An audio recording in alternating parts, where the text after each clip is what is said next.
বর্ষার শুরু থেকেই বৃষ্টিতে জলমগ্ন হয়ে রয়েছে পুরুলিয়া ১ নম্বর ব্লকের মাহালিতোড়া প্রাথমিক বিদ্যালয়। বিদ্যালয়ে নেই নিকাশি ব্যবস্থা। এর ফলে হাঁটু জল জমে রয়েছে গোটা স্কুল চত্বরে।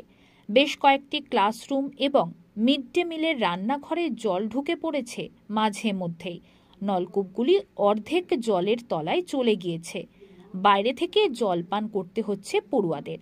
বিদ্যালয়ে রয়েছে ৪ জন শিক্ষক শিক্ষিকা এবং ৩৯ জন পড়ুয়া।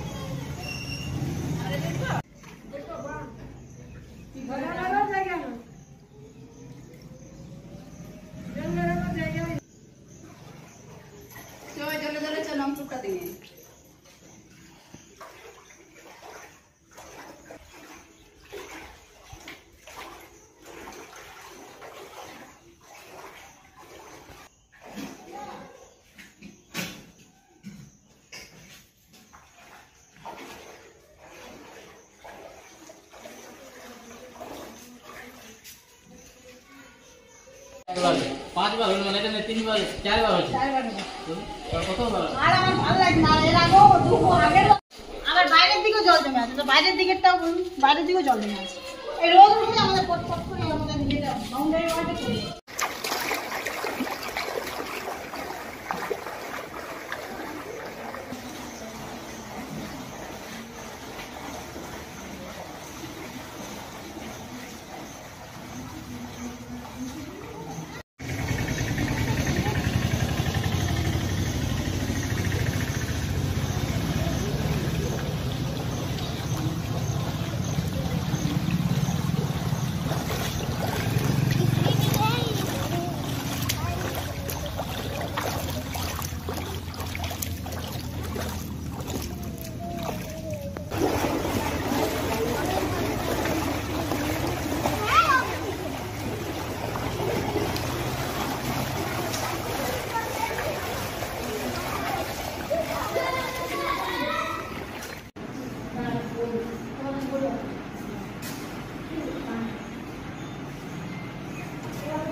বলুন কিরকম অসুবিধার সম্মুখীন হতে হয় বৃষ্টি হয়? আপনারা এখন যে স্কুলে আছেন এটা মাহালিতোড়া প্রাথমিক বিদ্যালয়, এটা রুরাল 1 সার্কেলের মধ্যে পড়ে।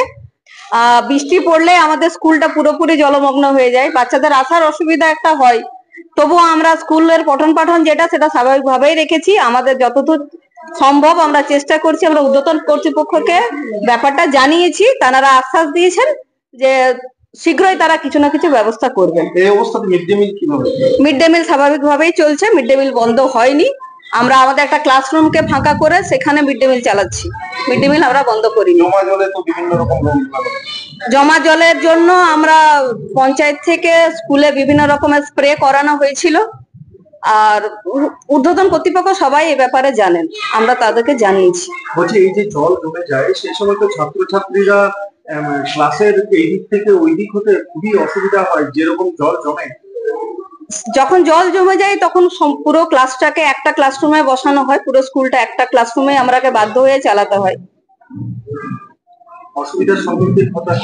হ্যাঁ, অসুবিধা তো অবশ্যই হচ্ছে, কেননা ছোট ছোট বাচ্চা, তাদের আসা যাওয়ার একটা সমস্যা হয়। কি চাইছেন প্রশাসনের কাছে? আমাদের স্কুলের এই যে অব্যবস্থা হয়েছে সেটা যেন তাড়াতাড়ি ঠিক করে দেওয়া হয়।